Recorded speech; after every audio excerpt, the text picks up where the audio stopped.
Yo! This is the Kevin Samuels video number 3, my nigga. This is another clip from him on No Jumper where he says Kevin Samuels on incels and discrimination against men. Me personally, I hate a simp incel ass nigga, bro. Most of these niggas walking around saying I'm alpha male this, I'm alpha male this. They incels, bro. Like they a bunch of bitches. But we finna go ahead and see Kevin Samuels' take on this. Let's get into it. The better part of a year and a half talking to guys called incels. They were labeled incels, but they don't want to be. They want women. They can't get them because women aren't paying any attention. And see, those guys got mischaracterized as neckbeard, Cheeto-eating dudes living in their mother's basement. I'm like, no. I know guys who are 40 years old making $160,000 as software engineers who are decent-looking guys, but they have no real social skills, so they're not being prioritized because it keeps getting pushed to the margins, the margins of men. And so I started off talking originally to men, my clients who are in image, and then I also started realizing I had an influx of these incel guys, and I thought that they were guys who were economically unattractive. That's the new word. No, these guys are solidly middle class or upper middle class. I'm like, so what the hell's going on? Does everyone have to have 6 figures and be a superhero? And that's really what you find out when you start asking women, what do you want? And my sales background and my way of probing and active listening and asking questions, I can finally get people to just tell me what you want, not what you'll accept. And what you're finding is from GED to PhD, women. They all want the dude making 6 figures. They all want the dude that's over 6 foot tall, in shape, ambitious, listens to their feelings, can solve every problem, can fix this, can do that, has this type of education. It's crazy the amount of shit that women ask for men while they not doing shit. It's crazy. Wanting 2 to 3 kids, they don't want to have to work to pay significant bills, or they only want to have to work to pay 20% or. Like, bro, I used to hate watching Kevin Samuels and he asked them, how many kids do you want? 2. You want to work while you're pregnant? No. So how much money does your man need to make a year? 70,000 to be good. What? So you don't want to work. He got to pay for you, him, and the kids? And you don't want to pay no more than 20% of the bills. That's, bro, the saying of the man's money is y'all money and her money is her money is so true. Less than the family bill, so you still want a provider male. That ain't the way this country's set up. Most people, you need 2 incomes. And then you're saying these guys aren't good enough. I'm talking to a woman in college and I asked her, could you date a plumber? And off the rip, she said no. I'm like, you know how much plumbers make? Yeah, it's a great job. But I'm like, but it was the fact that not only do you want a guy, now you're discriminating where his money comes from. Right. It's the social aspect of it. They don't like the social stigma that's going with the dude being a plumber. Like, oh, like, don't nobody, it's like women don't want nobody saying, oh, your man's a plumber. Like, bitch, that's making good money. He's most likely making more money than you. At least 2 times your income. The average income from a woman is about, what, $35,000 a year? If that. So it's like, I don't know, bro. Women need, I don't know, it's getting bad. Sane, and that's what this show is starting to highlight, starting to break apart a lot of this delusion. Because when you feed an appetite, it's no different than drugs. Let me give you a few hits for free, and then now you're gonna buy it. They've been sold on this idea that you don't want a high value man, which is 6 different things. It's not just money. What you really want is this lifestyle.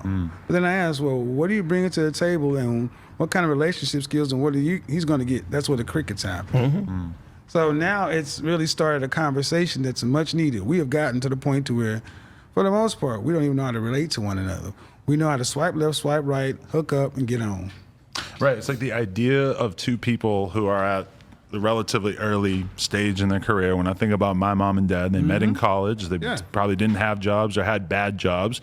And that was the dream. When I talked to my parents about what they wanted out of life when they were in their early 20s, they wanted to get married, get a house, have a couple of kids, work on their careers, and build a life together. Yep. And they did, and they've been together for 50 fucking years. And it's like, that's a beautiful thing, but it seems like that dream has kind of been lost along the way, where people got so overwhelmed with choice and so overwhelmed with climbing the social ladder and trying to have the best mate that they possibly can, that the idea of building something with their partner has sort of vanished to a lot of It's people. social media, man. It's like now, every young girl that's coming up, they're looking at everybody's Instagram every day. They're seeing everybody with the nice purses.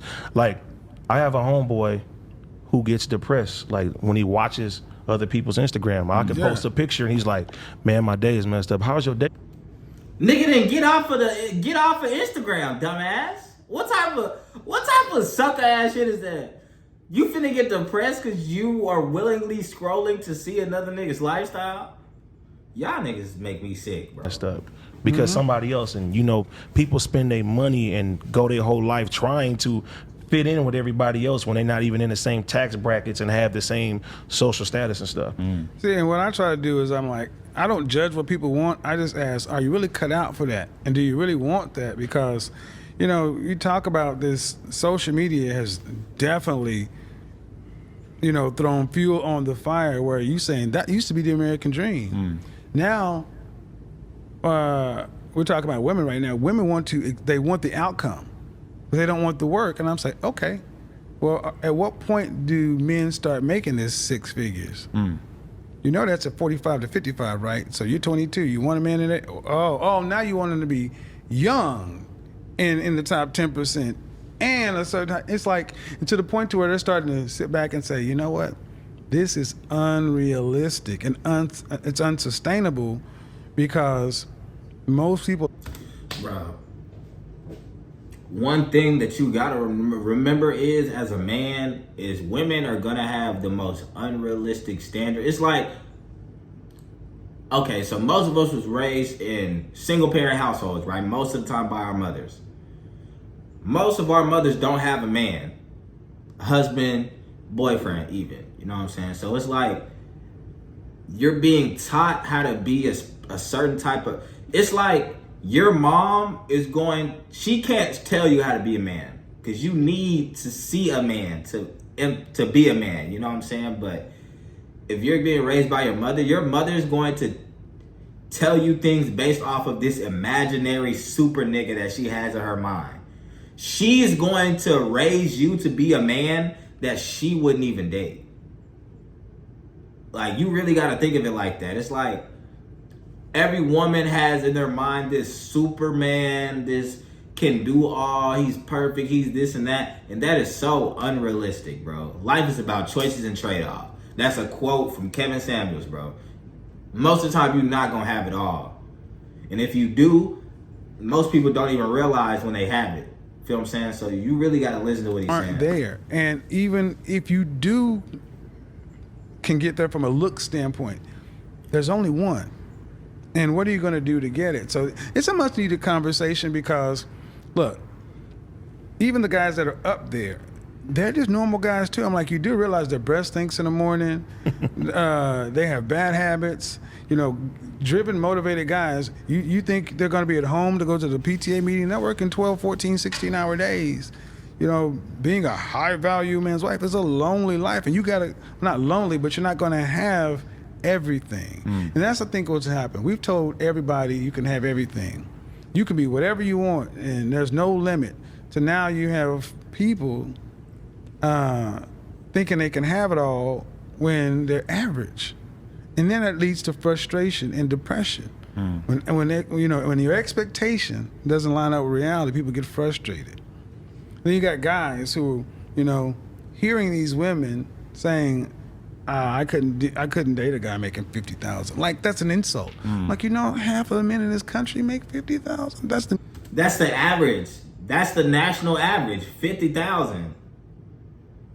Like, it's crazy the things that women will just second guess and not give a fuck about. But it's like when they get older and they still single, then they'll settle for the dude with 50,000. By then, he already found somebody.